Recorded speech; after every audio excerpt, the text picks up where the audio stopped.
Assalamualaikum warahmatullahi wabarakatuh. Sahabat cinta dakwah Islam.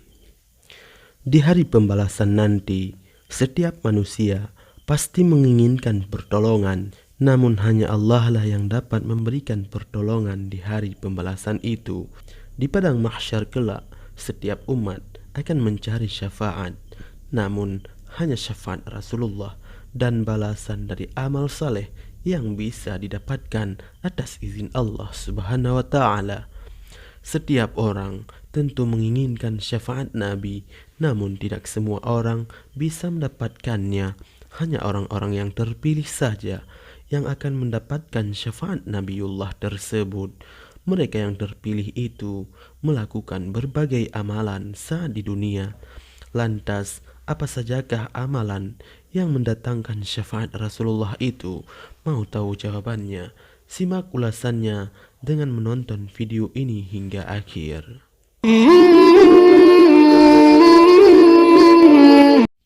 Sebelum lanjut, bagi kalian yang belum subscribe, silahkan menekan tombol subscribe terlebih dahulu.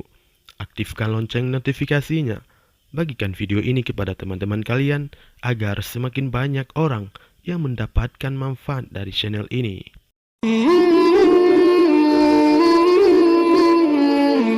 Sahabat cinta dakwah Islam. Pertama, bersyahadat dengan sempurna. Inilah syarat utama dan yang paling utama untuk mendapatkan syafaat Rasulullah, yakni bersyahadat, meyakini sepenuh hati bahwa tiada Tuhan yang berhak disembah selain Allah, bukan hanya di lisan, namun diyakini sepenuhnya dalam hati, serta diterapkan dalam amalan kehidupan. Hal ini sebagaimana disebutkan dalam hadis Nabi, seseorang pernah bertanya kepada Rasulullah, "Siapakah orang yang paling bahagia dengan syafaatmu pada hari kiamat?" Rasulullah menjawab, "Yang paling bahagia dengan syafaatku pada hari kiamat adalah orang yang mengucapkan La ilaha illallah dengan ikhlas dari hatinya atau dirinya." Hadis riwayat Al-Bukhari.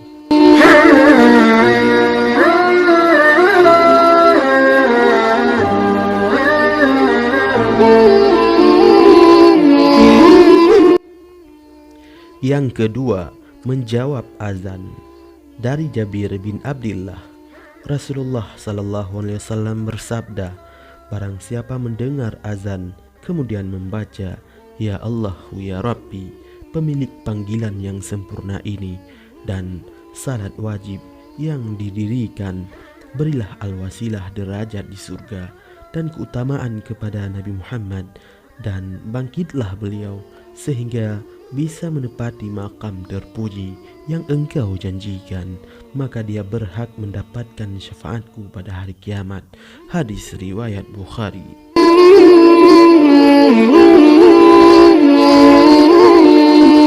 Saat azan berkumandang, dengarkanlah, jawablah, lalu bacalah doa sebagaimana hadis di atas. Yang ketiga, bersalawat kepada Nabi. Perbanyaklah salawat kepada Nabi Muhammad, karena amalan rutin tersebut merupakan salah satu cara mendapatkan syafaat beliau. Seperti dikabarkan sahabat Ibnu Mas'ud bahwasanya Rasulullah pernah bersabda, "Orang yang paling berhak mendapatkan syafaatku pada hari kiamat adalah yang paling banyak salawat kepadaku." Hadis riwayat Tirmizi. Yang keempat, memperbanyak sujud.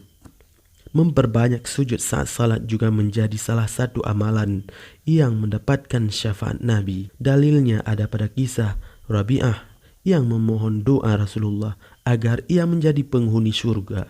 Rasulullah pun menjanjikan syafaat beliau dengan syarat Rabi'ah memperbanyak sujud kepada Allah. Dikisahkan Rabi'ah bin Ka'ab al-Aslami, dia berkata, "Aku pernah bermalam bersama Rasulullah, lalu aku mendatangi beliau sambil membawa air untuk wudhu untuk beliau. Kemudian beliau berkata kepadaku, 'Mintalah.' Aku berkata, aku minta untuk dapat menemanimu di surga. Kemudian Rasulullah SAW bersabda, selain itu, aku berkata, itu saja. Lalu Rasulullah bersabda, tolonglah aku atas dirimu dengan banyak bersujud. Hadis riwayat Muslim. Yang kelima, amalan spesial. Selain 4 amalan rutin di atas, terdapat pula amalan spesial lain untuk mendapatkan syafaat Rasulullah.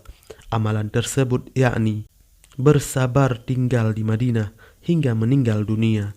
Dari Abu Sa'id Al-Khudri, Rasulullah SAW bersabda, tidaklah seseorang sabar terhadap kesusahannya, kemudian dia mati, kecuali aku akan memberikan syafaat padanya atau menjadi saksi baginya pada hari kiamat jika dia seorang muslim.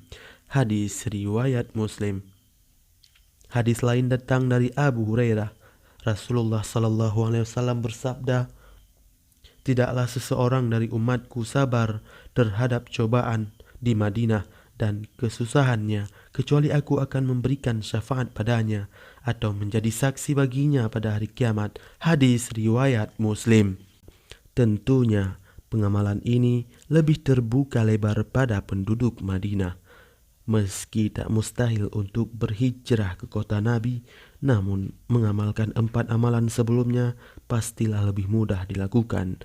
Keempat amalan tersebut pun sangat cukup untuk mendapatkan syafaat Rasulullah jika dilakukan dengan ikhlas dan ittiba sesuai contoh sang uswatun hasanah.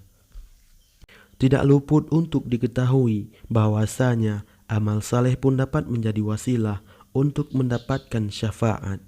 Puasa dan membaca Al-Quran merupakan salah satu 2 amalan yang akan datang di hari kiamat dan memberikan syafaat kepada sang amil.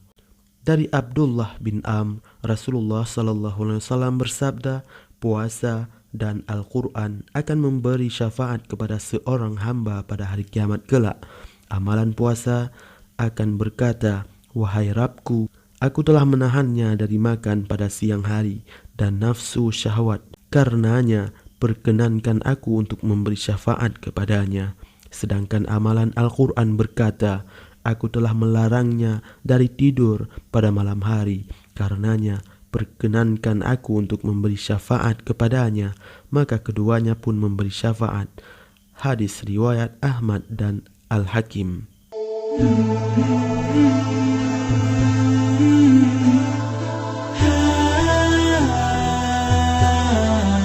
Semoga kita semua mendapat syafaat kelak di hari serba sulit, hari yang menakutkan, hari tak ada bantuan dan harapan kecuali dari Sang Maha Segalanya. Semoga kita menjadi orang-orang beruntung di antara umat Rasulullah yang mendapatkan syafaat beliau. Amin ya rabbal alamin. Wallahu a'lam bissawab. Wassalamualaikum warahmatullahi wabarakatuh.